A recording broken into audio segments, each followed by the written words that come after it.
muranyemerere mpanure rata, mpanure. Niki gituma mushakira uyu mugore handa ari gushakira Yesu? Bahamushize areba, bahamushira yapfuye, aje gushaka umupfu. Ariko ahageze ahabwa amakuru ahantu yasize umupfu nta mupfu gihari. Uwari umupfu yarazu. Ndashaka Imana igukorera aka kantu, igukuraho abantu bagushize ariko ihagukure badahari. Nibagaruka basanga aho bagushize atariho, kuki mushakira umuzima muba. Ubu hari abantu bazajya babaza ati niko sati supireka imvura iguye aragenda gute? Baracyagushakira mu batega nkanjye kandi usigaye witwara. Ndashaka abantu bagusize mu bushomeri nibagaruka ko bagushakira basanga usigaye ujya ku kazi.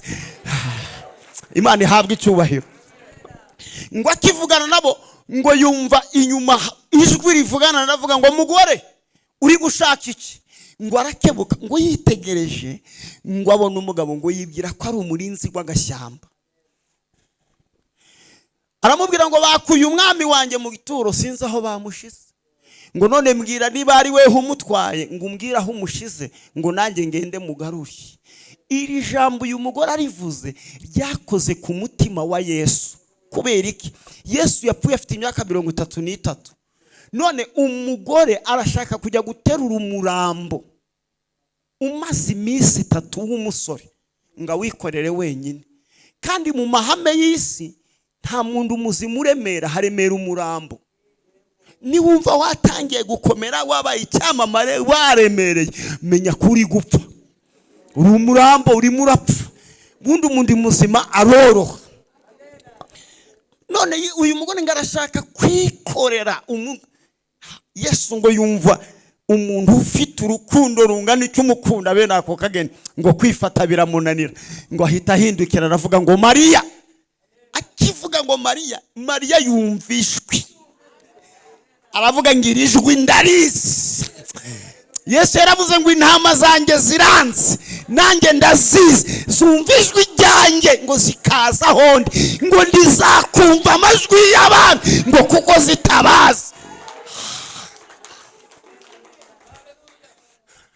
Ngo Mariya ahita amenya ko ari Yesu, ngo aramubwira ngo Rabuni, ngo bisobanura ngo databuja. Ngo Mariya yirukanga guhobera Yesu. Yesu aramubwira ngo ntungoreho, ngo kuko ngiye kujya kwa data ari Yesu, ngo ku Mana yanjye ariyo Mana yawe. Aramubwira ngo nonaha irukanga genda ujye gutabara ubutumwa babwishe. Petero na Yohani barimo baravuga ko banyibye kandi nazutse, genda ukosore. Iyo tuvuze ijambo twumva ryoroshye, niba hari misiyo ya mbere yari ikomeye ni iyi ngiyi. Petero niwe mugabo Yesu yabwiye ngo uyu munsi uri Simoni witwa Kefa ibuye. Aravuga ngo nzubaka itorero ryanjye kuri urwo rutare, ngo n'amarembo y'ikuzimu ntabwo aza. Aravuga ngo nzaguha imfunguzo z'ijuru. Ageze kuri Yohani Bibiliya avuga ngo uwo Yesu yakundaga kurusha abandi. Aba bagabo babiri bari bararangije gukaba ku buryo nta uburana nabo. Petero yari yarangije kuba aposo, Yohana yari yarangije kuba reverend pasteur. Imyanya bari barayigabanye. Umuntu ugiye kubavuguruza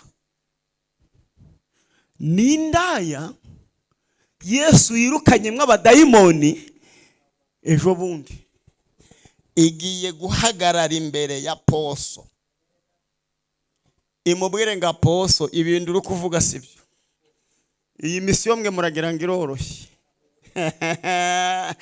Mariya arahagera aravuga ati Petero ibintu uri kuvuga ntabwo ari byo, ntabwo Yesu bamwibye ahubwo Yesu yazutse. Petero ati ceceka twahageranye, none wabonye mwahuriye he?